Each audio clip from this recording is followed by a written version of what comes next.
వైఎస్ఆర్ కాంగ్రెస్ పార్టీకి సంబంధించినటువంటి కౌన్సిలర్లు ఆదోనిలో తమ సొంత పార్టీ నుండే మున్సిపల్ చైర్మన్గా ఎన్నిక కాబడ్డ శాంత పైన అవిశ్వాస తీర్మానాన్ని ప్రవేశపెట్టి దాన్ని నెగ్గించుకున్నారు.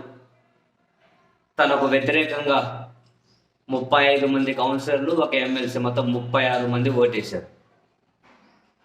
కలెక్టర్ ఆదేశాల మేరకు డిప్యూటీ కలెక్టర్ ఈ అవిశ్వాస తీర్మానాన్ని ప్రవేశపెడితే వైఎస్ఆర్ కాంగ్రెస్ పార్టీ దాన్ని నెగ్గించుకుంది.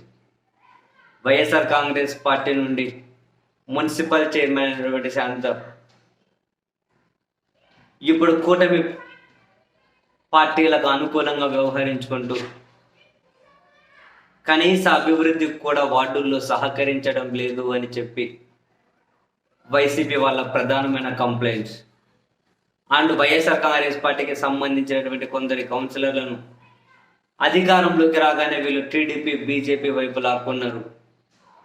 ఇంట్రెస్టింగ్గా తాజాగా వైసీపీ అవిశ్వాస తీర్మానపు ఓటింగ్లో అలా టీడీపీ, బీజేపీ వైపు వెళ్ళిన వాళ్ళు కూడా వైసీపీకి మద్దతుగా ఓటేశారు. వైసీపీలో ఉన్న వాళ్ళే వైపు వెళ్ళారు, ఇప్పుడు మళ్ళీ వైసీపీ వైపు ఓటేశారు. ఆ అవిశ్వాసం మున్సిపల్ చైర్మన్ శాంతకు వ్యతిరేకంగా నెగ్గింది.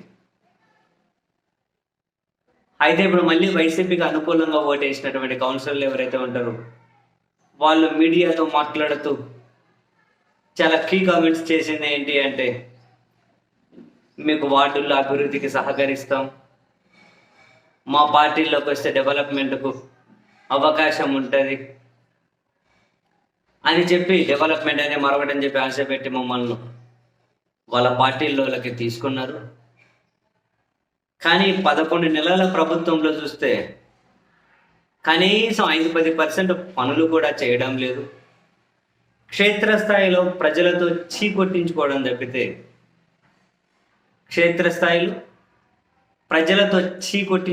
తప్పితే, వైసీపీ నుంచి బయటకు వెళ్ళినందుకు ఎలాంటి ప్రయోజనము లేదు. మేము రియలైజ్ అయ్యాం, చేసిన తప్పేంటో అర్థమైంది ప్రజలు తిడుతూ ఉంటే. సో ఇక ఆ పార్టీలో ఉండి ప్రజలతో తిట్టించుకునే బదులు వైఎస్ఆర్ కాంగ్రెస్ పార్టీలోనే ఉండి ప్రజల వైపు నిలబడి ఫైట్ చేయాలి అని చెప్పి నిర్ణయం తీసుకొని మళ్ళీ మేము వైసీపీలోకి వచ్చాం. సో స్థానిక వైసీపీ నాయకులు సాయి ప్రసాద్ రెడ్డి గారు, ఎమ్మెల్సీ మధుసూదన్, వీళ్ళ ఆధ్వర్యంలో మేము ఇక వైసీపీకే పనిచేస్తాం. బాగా బుద్ధి వచ్చింది వైసీపీ నుంచి బయటకు పోయినందుకు. ప్రజలు కూడా బాగా చీదరించుకున్నారు, అసహించుకున్నారు.